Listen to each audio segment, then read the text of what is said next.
Good morning बच्चों। Class 7 गणित में एक्सरसाइज नंबर 2.6 आज हम पढ़ने वाले हैं, जिसमें सबसे पहला प्रश्न दे रखा है 0.2 गुणा 6, यानी दशमलव संख्याओं की किसी पूर्ण संख्याओं से गुणा हम किस प्रकार करते हैं।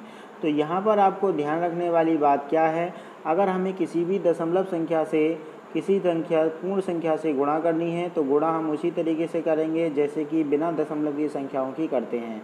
जैसे कि यहाँ पर 6 दूनी 12 का 2, ठीक है, यहाँ से लगा 1, 6 गुणा 0 0 और 0 और 1 1। लेकिन इसके बाद आपको ये देखना है कि पहली वाली संख्या और दूसरी वाली संख्या में दशमलव कहाँ लगा था। जिसमें पहली वाली संख्या में दशमलव एक अंक के बाद लगा था, वो एक अंक हम दाईं ओर से गिनते हैं, ठीक है। तो दाईं ओर से केवल एक अंक के बाद दशमलव लगा था, तो जो आंसर हमारा आया उसमें भी हम दाईं ओर से एक अंक के बाद दशमलव लगा देंगे और ये हमारा आंसर हो जाएगा। इसी तरीके से अगर हम देखें तो अगला प्रश्न लिखा है, जैसे कि आप देखें थर्ड प्रश्न। अगर हम थर्ड प्रश्न की बात करें तो थर्ड प्रश्न में लिखा है 2.71, तो 2.71। जब हम इसकी गुणा करेंगे तो गुणा करते समय हम ऐसे मान के चलेंगे दशमलव नहीं है।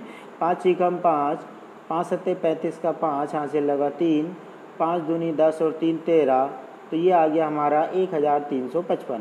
लेकिन दशमलव दाईं ओर से कितने अंकों के बाद है? 2 अंकों के बाद है, तो हम दशमलव इसके आंसर में भी 2 अंकों के बाद ही लगाएंगे। इस तरीके से ये हो जाएगा 13.55, ठीक है।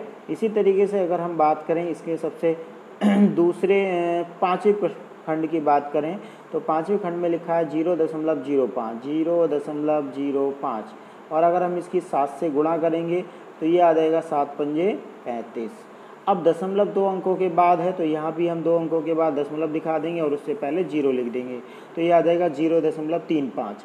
तो हमें दशमलव का ध्यान दाईं ओर से रखना पड़ता है कि दाईं ओर से कितने अंकों के बाद दशमलव था और उतने ही अंकों के बाद दशमलव गुणा करने के बाद जो संख्या आती है उसमें भी रहेगा। प्रश्न नंबर 2, एक आयत का क्षेत्रफल ज्ञात कीजिए जिसकी लंबाई और चौड़ाई हमें दे रखी है 5.7 और 3 सेंटीमीटर। हम जानते हैं आयत का जो क्षेत्रफल होता है उसका फॉर्मूला होता है लंबाई गुणा चौड़ाई। अगर आपको याद नहीं है तो इसे याद कर लें।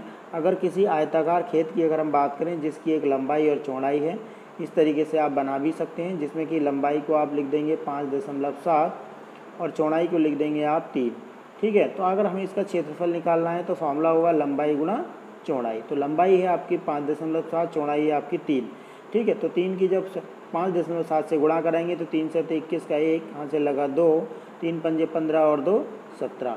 लेकिन आप देखें केवल एक संख्या में एक अंक के बाद दशमलव है, वो भी हम दाईं ओर से गिनेंगे, तो दाईं ओर से एक अंक के बाद दशमलव लगा देंगे, तो ये हो जाएगा 17.1 सेंटीमीटर। लेकिन 5.7 भी सेंटीमीटर में था, 3 भी सेंटीमीटर में था, इसलिए सेंटीमीटर की जब 2 बार गुणा होगी तो उस पर जो घातांक होगा वो 2 लग जाएगा, जिसे हम वर्ग सेंटीमीटर या सेंटीमीटर स्क्वायर भी पढ़ते हैं, ठीक है।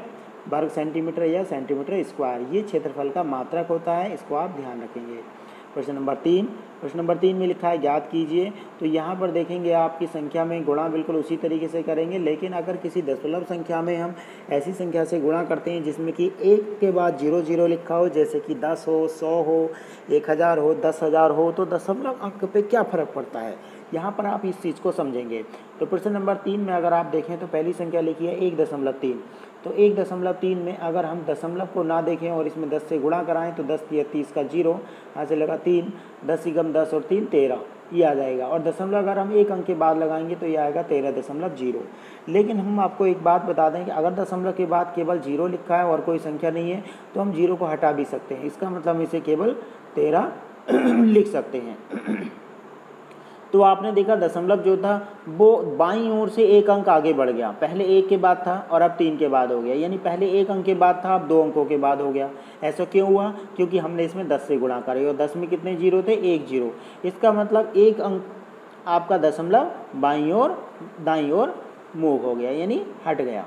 इसी तरीके से अगर हम देखें कि एक संख्या है जिसमें मैंने 100 से गुणा कराई है और 100 से गुणा कराने वाली देखो 5th पार्ट में आप देखेंगे, ठीक है। तो इसमें लिखा है 31.1 और गुणा 100। जब हम 100 से गुणा कराएंगे इसमें तो इसमें 2 0 लग जाएंगे, सीधी सी बात है। तो 3 1 1 0 0। अगर आप ध्यान से देखें इसमें दशमलव एक अंक के बाद था, तो एक अंक के बाद हमने यहाँ पे दशमलव लगा दिया। तो पहले दशमलव कहाँ पे था?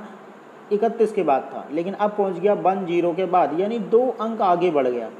तो 2 अंक क्यों बढ़ा? क्योंकि हमने इसमें 100 से गुणा कराई और 100 में कितने जीरो थे? 2 जीरो। इसलिए अगर हम 100 से, 10 से, 1000 से किसी भी संख्या में गुणा कराते हैं तो उसका दशमलव हट जाता है और वो दाईं ओर हट जाता है, उतने ही अंक हट जाता है जितने कि उसमें जीरो लगे होते हैं। ठीक है, तो इसी तरीके से बाकी क्वेश्चन का सॉल्यूशन मैंने आपको दे रखा है, इसको आप इसे देख कर समझ लेंगे। कहीं दिक्कत होती है तो आप मुझसे पूछ सकते हैं। ठीक।